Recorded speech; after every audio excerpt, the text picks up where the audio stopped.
Saudara masih ingat bahwa saya selalu mengingatkan rahasia orang diberkati oleh Tuhan itu adalah dia bersemangat ketika beribadah kepada Tuhan. Ya, jangan semangat karena nonton bola atau karena taruhan apa, ya saudara, itu sia-sia. Semangat karena beribadah, melayani Tuhan itu semangat. Ya, kalau saudara bisa demikian, Tuhan mencurahkan anugerah kepada saudara. Iblis nggak bisa masuk mencuri firman. Iblis tidak bisa masuk untuk merisaukan hati saudara dengan beberapa problema dan pemikiran yang ada di rumah, di pekerjaan, dan dengan dalam pergaulan saudara di luar sana. Iblis tidak bisa, karena saudara apa? Karena saudara dan saya semangat. Beri tepuk tangan bagi dia. Dicoba ya, dicoba. Saya tidak bohong sama saudara. Buat apa saya membohongin saudara ya? Ntar berkat saya dihabiskan oleh Tuhan. Ya, saya bicara yang benar, orang yang semangat ketika melayani Tuhan, ketika berbakti kepada Tuhan.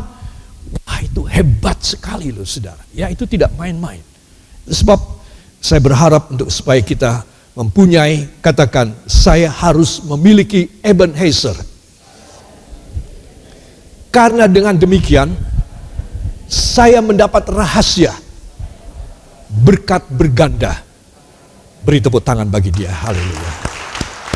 Saudara, saya yakin di dalam iman saya krosol, saya merasa bahwa hari-hari di mana saya mengajar saudara dengan berkat berganda, saya yakin selesai saya berkhotbah, maka Tuhan keesokan harinya akan memberkati saudara luar biasa. Itu keyakinan saya.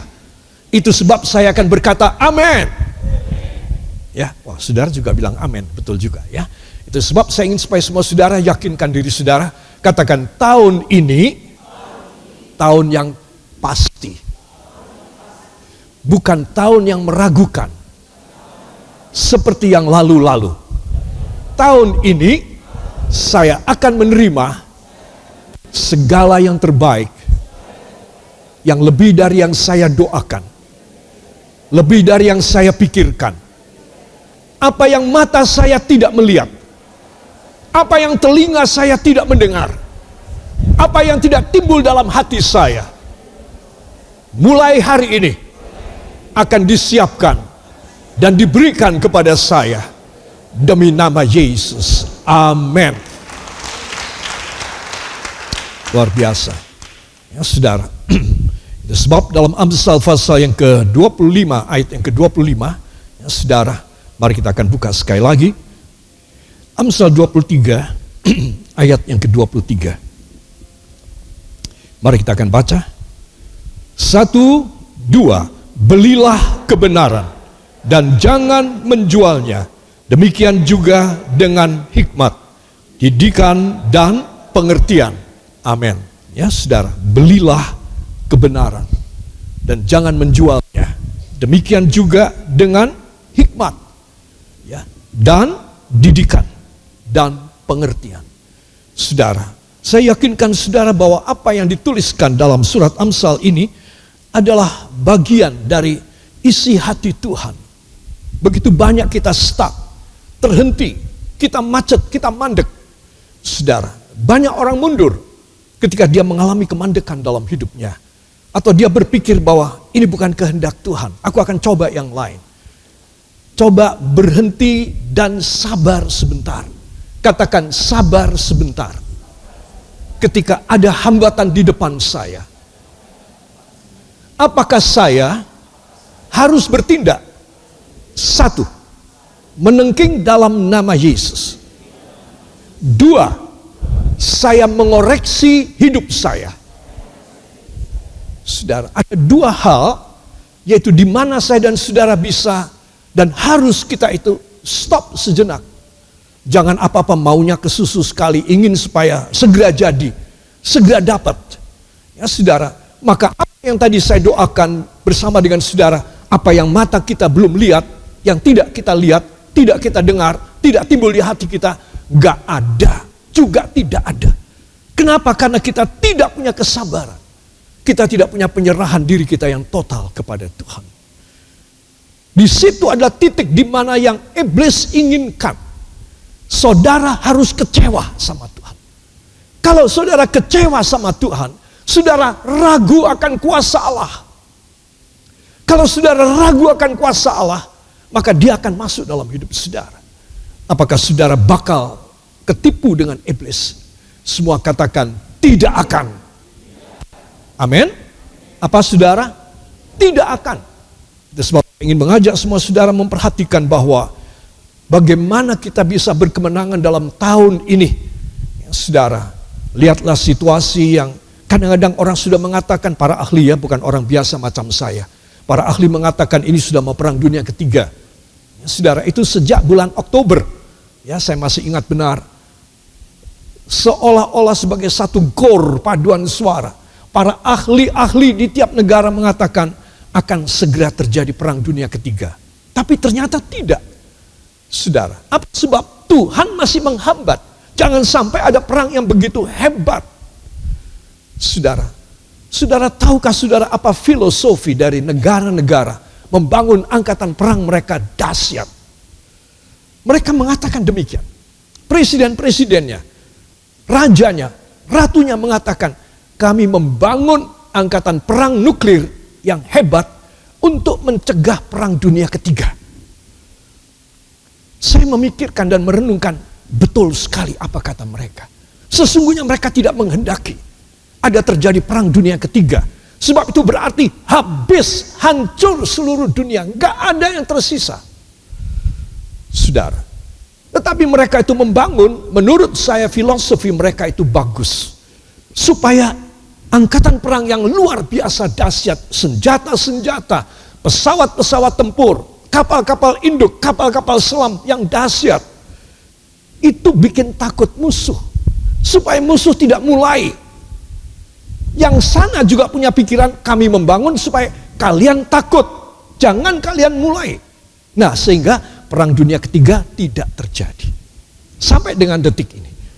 Saudara, kenapa? Karena masing-masing negara dengan kekuatan yang luar biasa dahsyat itu memiliki filosofi yang sama. Kami membangun angkatan perang kami supaya tidak terjadi perang dunia ketiga. Saya mau tanya, menurut saudara betul apa tidak? Betul. Menurut saya betul. Karena tidak ada satu negara kuat pun ingin memulai perang tersebut. Sebab kalau dia, negara X, mulai perang, negara X dan seluruh dunia akan hancur. Tidak ada kesempatan, tidak ada kans ataupun chance di mana ada negara yang bisa kelewatan akibat radiasi ledakan bom-bom nuklir dari peluru-peluru berhulu nuklir. Nggak ada yang bisa.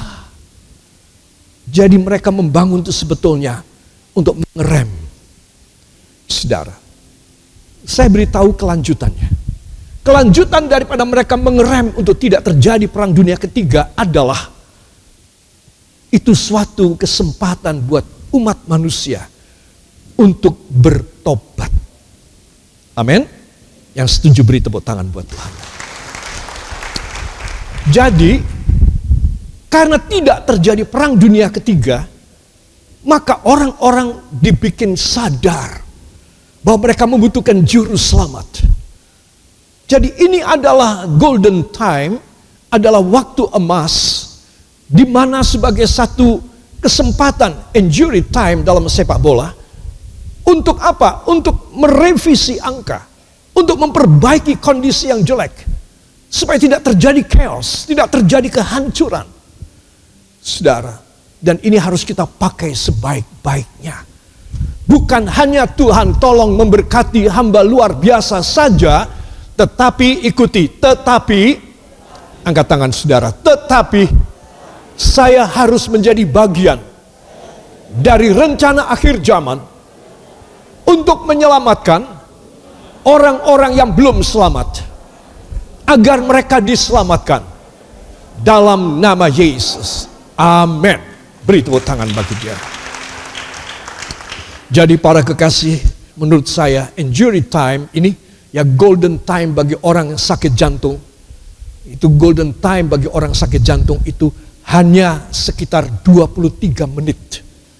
Kalau dia unfall, dia sakit jantung, dia kena stroke, maka golden time-nya itu maksimal 23 menit.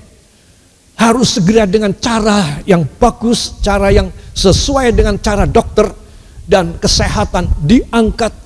Mana yang tidak boleh ditekuk, mana harus lebih tinggi, yaitu kakinya, saudara. Dan segera dibawa ke UGD, saudara. Maka dokter-dokter yang berjaga akan mencoba memakai golden time, waktu emas tersebut.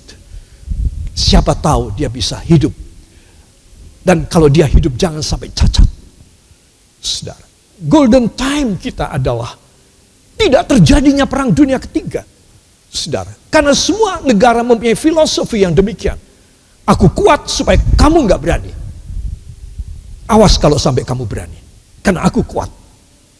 Semua negara yang kuat berkata demikian, memproklamirkan berita yang sama, saudara. Jadi saya meneguhkan dan menenangkan hati saudara supaya saudara jangan deg-degan. Tuhan, tolong jangan sampai terjadi perang dunia ketiga. Tuhan bilang, oraisik. Tidak lebih dulu tidak, ya, ojo sih, saudara, jangan sampai dulu. Apa sebab? Supaya Tuhan tuh memakai saya, memakai saudara. Kita ada gerakan menjangkau jiwa-jiwa melalui radio, saudara, 1 hari 5 kali, seminggu 35 kali. Televisi berapa 1 minggu? 1 minggu 8 kali, bayangin. Kita menjangkau. Saudara, itu kita bayar loh, tidak gratis. Saudara, kenapa saya berani? Karena saya ingin dipakai oleh Tuhan. Saya ingin supaya semua saudara menyadari, kalau kita mempunyai golden time bagi keselamatan orang, dan saya dan Anda tidak menghiraukan, kita tidak mau pakai. Pokoknya aku sudah selamat, dia seluruh keluarga selamat, aman. Ya saudara, belum tentu aman. Itu sebab saya dan saudara kita harus kerja buat Tuhan. Jangan kita kerja buat Tuhan untuk untung saya sendiri, untuk untungnya saudara, keluarga saudara. Selain untuk untung saya dan untung saudara, untuk untungnya orang lain diselamatkan. Itu sebab kata Ebenezer, batu pertolonganku, batu penolongku, sampai di sini aku telah ditolong oleh Tuhan. Itu untuk aku, supaya aku bisa apa? Bikin baik. Golden time, enduring time, untuk mereka yang membutuhkan. Sudah, mereka bisa dikoreksi jalannya. Di mana kekalahan mereka angkanya berubah dengan baik. Menjadi berkemenangan oleh karena saudara dan saya. Saya tidak bisa pergi keluar, saya tidak bisa berkeliling. Karena itu bukan pekerjaan saya. Tapi saya mau bayar untuk supaya apa? Banyak orang bisa menerima firman. Masih ditambah lagi dengan kita Rabu dan hari Minggu, Bible study dan KKR Minggu, untuk kita sebar melalui live streaming. Saudara, tidak kurang-kurang apa yang kita kerjakan. Sekarang bagaimana dengan saudara? Adakah berkat berganda kalau saudara dan saya hanya berpangku tangan? Hanya kita melihat dan menonton saja. Hanya kita doa ketika sakit, anak kita sakit, atau istri kita sakit, atau uang kurang, atau lain sebagainya malapetaka. Hanya kita berdoa saja. Semua untuk kita, semua untuk saya, semua untuk saudara. Di mana peranan kita? Ebenezer, di mana peranannya? Belilah kebenaran dan jangan menjualnya. Demikian juga hikmat, pengetahuan dan pengertian. Beli. Kamu harus beli. Dan jangan kamu jual. Saya mau tanya. Di dalam aturan valuta asing atau foreign currency, dalam foreign currency ini aturannya adalah demikian. Kalau seseorang menyimpan mata uang yang kuat, jangan untuk dijual, tetapi untuk disimpan. Nanti akan ada tanda-tanda hebat untuk semua orang yang menyimpan mata uang yang kuat untuk dilepas. Tetapi jangan, ini sudah untungnya banyak sekali, sudah 2 kali lipat atau 3 kali lipat, aku mau jual deh. Tunggu. Karena kalau saudara cepat menjualnya, maka saudara hanya untung 2-3 kali saja. Tapi kalau saudara menanti sampai ada satu momentum yang luar biasa, extraordinary, saat yang luar biasa, saudara mulai menjualnya. Barangkali saudara bisa membangun, atau saudara bisa membeli, atau saudara bisa berusaha dengan modal yang luar biasa. Itu peraturan dalam foreign currency, saudara. Itu sebab saudara mesti tahu bagaimana kita itu harus punya hikmat, karena hikmat akan membuat saudara, membuat saya bisa ngerti. Katakan bisa untung. Yang mau bisa untung cuma 28 orang. Ya. Katakan saya harus bisa untung. Untuk itu saya menantikan sinyal ilahi. Saat dimana Tuhan memberitahu saya dengan kebenaran, dengan hikmat, dengan pengetahuan, dengan pengertian. Yang mau beri tepuk tangan bagi dia. Saudara yang kekasih, itu sebab saya dan saudara perlu mengerti akan hal ini, ya. Dan tidak ada yang mustahil bila kita mengerti. Kalau kita nggak ngerti apa-apa, ya saudara, kayak orang bodoh nggak ngerti apa-apa, ya kita akan selalu hidup rugi. Kita akan selalu hidup buntung. Tidak ada untungnya sama sekali, ya. Saya akan mengulangi sedikit betapa pentingnya, katakan, betapa pentingnya berkat berganda untuk saya selama tahun berjalan ini. Yang kepingin beri tepuk tangan bagi dia. Saudara, dari 1 Timotius 6 ayat 17, ya saudara. Terjemahannya saya ada di bawahnya. Namun saya memetik dari New International Version yang diterjemahkan tahun 1973 di Amerika Serikat. In God who richly provides us with everything for our enjoyment. Bagi semua keuntungan, bagi semua kenikmatan, untuk semua enjoying kita. Apa? Tuhan menyediakan semua perkara. Katakan, Tuhan menyediakan semua perkara. Bukan yang saya perlukan saja, tetapi untuk hal-hal yang saya belum kepikiran. Beri tepuk tangan bagi dia. Hebat loh saudara. Kalau orang tua kita atau saudara sebagai orang tua menyiapkan untuk anak kita, ya hanya karena momentum itu dia dalam sikon, dia membutuhkan uang lah untuk kuliah, atau dia membutuhkan motor lah, atau dia membutuhkan, karena dia baru menikah, dia membutuhkan rumah kah? Saudara. Tetapi Tuhan tidak. Katakan, bagi Tuhan, persediaan, penjaminan, skalanya, ukurannya, levelnya, segala perkara. Yang percaya beri tepuk tangan bagi dia. Bapak kita, anak kita, family kita, bos kita, siapapun tidak bisa memelihara kita seperti Tuhan Yesus. With everything for our enjoyments. Dengan segala perkara. Segala perkara. Semua perkara. Kalau saya dan saudara meminta dalam doa kita dengan tangis dan air mata kita kepadanya, saudara mesti tahu kemampuan dia itu adalah everything. Kemampuan dia adalah segala perkara. Jadi kalau saya dan saudara meminta terus-terusan, kita nangis terus, kita minta terus kepada Tuhan hanya untuk uang sekian, hanya untuk materi ini, hanya untuk alat akomodasi ini, atau transportasi ini, atau masa depan kita. Saudara-saudara mulai membatasi Tuhan. Saudara memperkecil skop Tuhan yang sangat panorama, yang sangat lebar. Saudara bikin menjadi potret kecil saja. Saudara, itu sebab saya perlu menggugah iman saudara.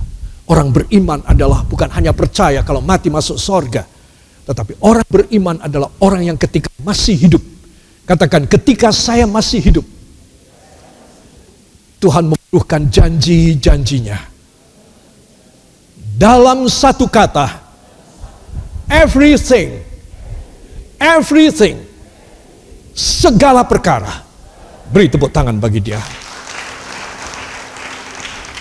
Kita baca terjemahannya 1, 2. Melainkan pada Allah yang dalam kekayaannya memberikan segala sesuatu untuk jadi kenikmatan kita. Amin. Kasih tepuk tangan yang baik. Sebab anak-anak Tuhan, apa rahasia orang yang diberkati? Ya, luar biasa, persepuluhan. Kenapa saya ulangi lagi? Karena masih ada 1-2 pertanyaan. Saudara perlu paham benar. Dan saya memberitahukan satu penekanan bahwa rahasia orang mengembalikan persepuluhan itu, jangan karena saudara ingin mendapat janjinya. Oh, itu otomatis. Katakan, janji otomatis dipenuhi oleh Allah Bapa. Ketika saya mengembalikan persepuluhan saya, yang Allah Bapa inginkan dari saya adalah ketaatan saya. Yang percaya beri tepuk tangan bagi dia. Untuk menjelaskan ini, saya perlu memberitahu kepada saudara tentang seorang yang menjadi cucu daripada Bapak Abraham. Siapa namanya? Yakob, yang kemudian menjadi Israel. Ya, saudara, perhatikan. Kejadian 32 ayat 1 dan 2, ya saudara, mohon dibuka kitab Kejadian pasal yang ke-32 supaya kita jelas kenapa ya kita harus belajar dari Abraham, Ishak dan Yakob. Ayat 1 dan ayat 2 Kejadian 32. 1, 2. Yakob melanjutkan perjalanannya, lalu bertemulah malaikat-malaikat Allah dengan dia.